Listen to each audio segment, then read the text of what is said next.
Okay, as I recall, this is where I finished last time, and I said that today we would go through and you would enter this and do that. I'm going to have you do that, but I'm going to talk for like maybe 30 minutes or so. Then, given my physical strength right now and tiredness, I think I'm probably going to just go home and take a long deserved nap.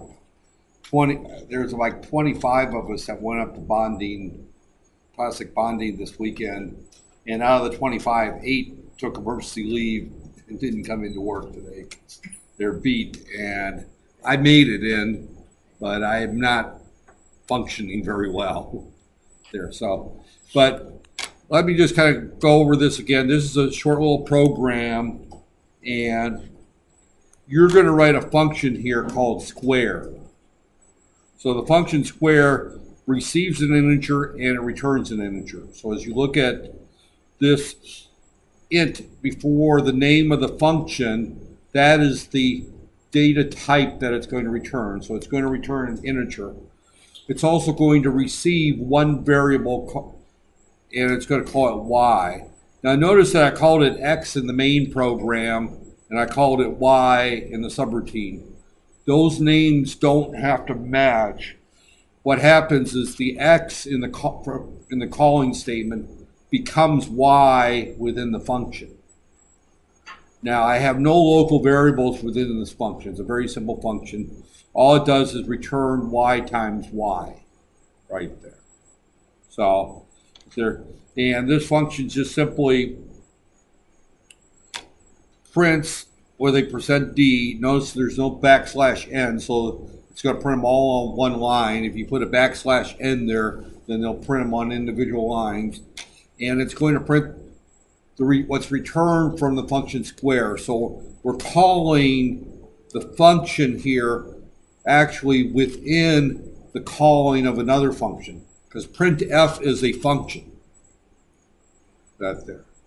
It happens to be a function that's in standard io.h, but it's defined there, and we're passing, in this case, 2 variables to print d. One, we're passing it the format string, the %d, followed by a space. That space is important because otherwise all your answers are going to kind of run together. That there. And that's a string that they're inside quotes, comma, and then this %d points to this data point here. And we can have multiple data points that we print, or pieces of data we print within a print statement. That there. So here we're going to print the square of the number. So, and I'll have you do that later on. So the rest of these next few slides just kind of go over what I said that there, and you should have these slides that I posted on there earlier. Most of you have downloaded them, so you should be able to look at this there, because I'm going to leave and I won't have this up on the board right there. This explains this in more detail right there. So again, the return value right there is the first thing. That's our int. Our function name is square, and our parameter list is int y in this particular case, right there. So the parameter list is a comma separated list. It specifies right there. If it doesn't receive any variables, we put the word void between the parentheses. Right there. The type must be listed for each parameter that we pass. So in this particular case, we're passing it y, and we have to tell it what y is going to be right there. And again, the function prototype is at the beginning. I didn't mention that there. I mentioned it last Wednesday. There. So that there, and we jump through some slides. Definitions and statements when the braces form the function block or the block. So we have braces, again, to define the beginning and the ending of our function right there. So again, remember that int is or main is a function as well. Main happens to be the function that is called when we type in the name of the program or run the program right there. So that's the first function that there, and it calls all our other functions. Now our function can call other functions right there. Variables can be declared in a block, and blocks can be nested. So we can actually, within a function, declare other functions. Things get relatively interesting when you try doing that, but you can have functions within functions that are only seen within that function.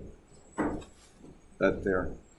We won't be doing any of that in this class, or I don't think we are. I'm following the book here, and he may surprise me and have a case where an example where he has a function within a function. That's there. So again, small functions promote software reusability, meaningful function names and meaningful parameter names make it more readable. Those are things I kind of talked about.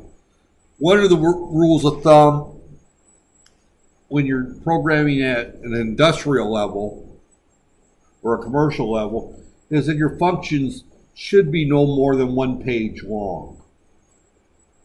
And a function should do one and only one thing. So back when I was a test engineer, we used to write functions. What our function might be to set the voltage scale on an oscilloscope. That's there. Or it might be to set up a function generator, and we would pass it the signal type, whether it's a triangle wave, a sine wave, or a square wave. We would pass it a peak-to-peak voltage or an RMS, usually a peak-to-peak voltage, or that's there, and we would pass it a DC offset. And the only thing that particular function did was set up the function generator. We didn't try setting up the function generator and the oscilloscope within the same function. We would have separate functions to do that. There. So if we wanted to read a voltage on a particular pin, we would write a function that would read a particular voltage there, and we would return the voltage, and we would pass it the pin number on our bed of nails. I talked last time about how we used to do test equipment, and we would have a series of nails or pins that would come and touch the test points, and we would have to measure the DC voltage on a particular pin. Or we may have to take the DC voltage, and we may have to look at the frequency of it and the peak-to-peak voltage, and we would read that with a function generator. That's it.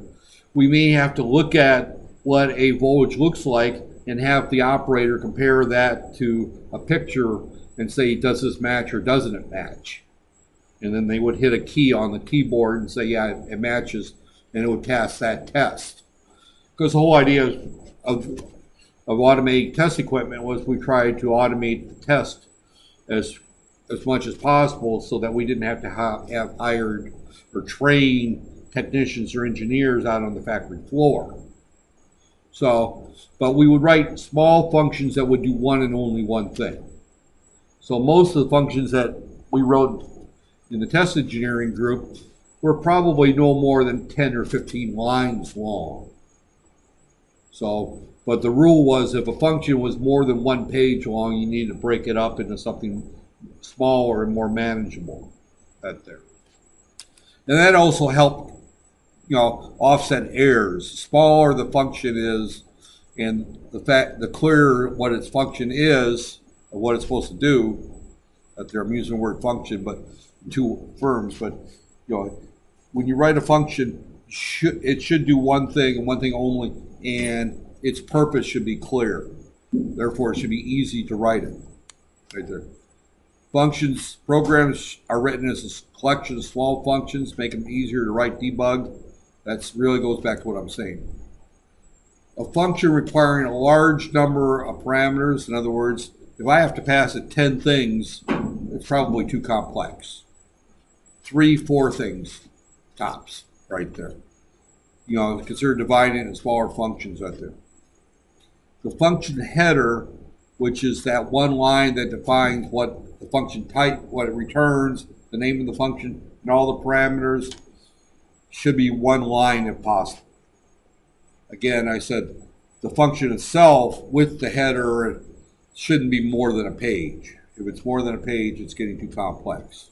Right there. The function prototype, function header, function calls should all agree in the number, type, and order of that is, I'm going to say, take that word should out and say must. When I go back and I look at, and I keep jumping from slides right there, and I look at this one here, this is my function prototype right here. I'm passing it one variable. Down here in the function itself, I'm one variable. These two lines actually should be identical.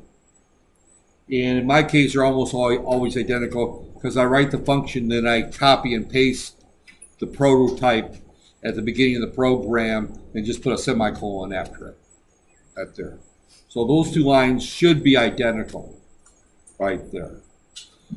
And then here is the calling routine. And again, we're passing that one variable. And int is declared here as an integer. Again, he declares it within the for loop, which I commented that I don't personally like to do. I prefer to declare it externally, but there's nothing wrong with the way he does it here, right there. But int is declared as an integer, and it's received as y in the function, and it's an integer. They agree in type. Everything agrees with each other. That's there. So, it's funny that I sometimes, deal with paperwork, here, and I get frustrated with the amount of paperwork, and everyone cross-checks to make sure this agrees with that, that's there. And I always get in trouble because I tend to sign my name, it's kind of hack, is hack, different ways, different times, and people get upset with me because they don't agree with it. The signatures don't match. So, but it comes to programming, they have to match. Now, the exception is the printf. The printf actually is a function call that has a infinite number of variables I can pass to. And I say infinite, you don't want to pass more than probably 3 or 4, but I can pass one variable to it, the format string only, which could say, please enter a number, colon, space, and close quote, and don't have any variables after it. Or I can pass it one variable, or I can pass it 3 variables, 4 variables. I can pass it more than one thing. So there are functions that have a variable number of variables that you can pass to it. That's not variable, a variable number of parameters that you can pass to it, right there. So getting back to right there, and where were we here? And I went to function declarations. I skipped some of these right there. Okay, spy function parameters of the same double x, y. Yeah, you can't that there. Place the count line to the right of the function list. This is index here. These are defining a function inside of another function. All right, he says you can't do it. I've seen people do it. Maybe other languages allow it. That's there. That's there. And there's 3 ways to return a variable right there. If a function doesn't return a variable, we just have a return. The return just simply ends the function, goes back to the calling routine, doesn't return anything. There are some functions that don't return anything. If I had a function that just printed up a set of instructions and didn't ask for any input, and I just called it print instructions, that function would be of type void. In other words, we have the word void in front of the function declaration. It doesn't return anything right there. We can use the return expression right there, which is what we did before, where we said return x times or y times y. That's the most common way of returning a variable from a function. Or we can assign square equal to x or y times y, and then just do a return right there. So earlier versions of C, we put return 0 right there, which means that it ran successfully, or sometimes we just ended main and it didn't do anything right there. You don't have to have a return statement. When it reaches the end of the function, it will return automatically. But you have to define what it's going to return, and the way you define that is you would say square is equal to y times y. You say the name of the function is equal to, as if it's a variable, right there. Right there. So again, this is on main, you can have it return something other than 0 right there. Function maximum right here, and I'm probably going to kind of finish with this one here. Matter of fact, I think I'll have you do maximum instead of the square functions. A little more complex. You get a little bit more practice. Second example uses a function called maximum. It determines the largest of 3 integers right there. So we pass 3 numbers to it, and it's going to compare the 3 numbers and return the largest of the 3 values right there. So it looks like this. Again, we've got 3 integers, x, y, and z. We pass to it. And if I say z, that's the English American pronunciation. We define 3 numbers right here, right there. Int number 1, 2, and 3. If I was writing it, I would probably just say n1, n2, n3 because I don't like to type right now. Right there. Printf. Right. And again, we have our format string, and then we have our string we're going to print right there. So printf, we're going to print one variable of type string. And we're not giving it a variable name, we're actually giving the string. Enter 3 numbers with colon. Now we could just say printf and not have the %s at there. Some compilers don't like that.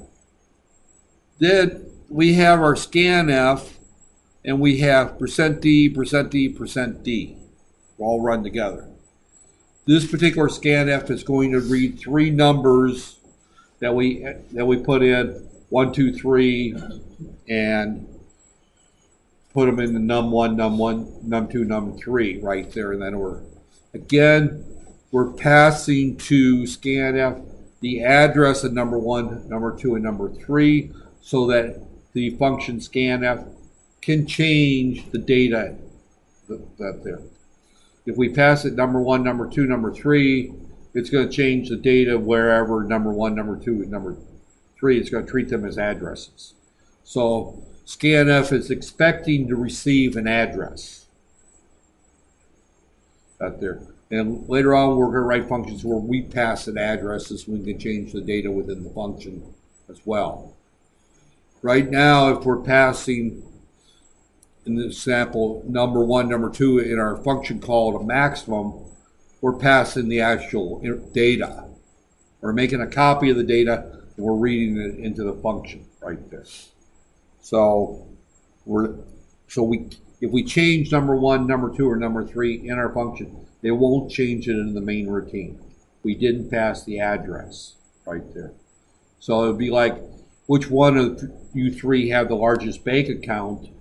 You don't give me the account number. You give me the balance in your account.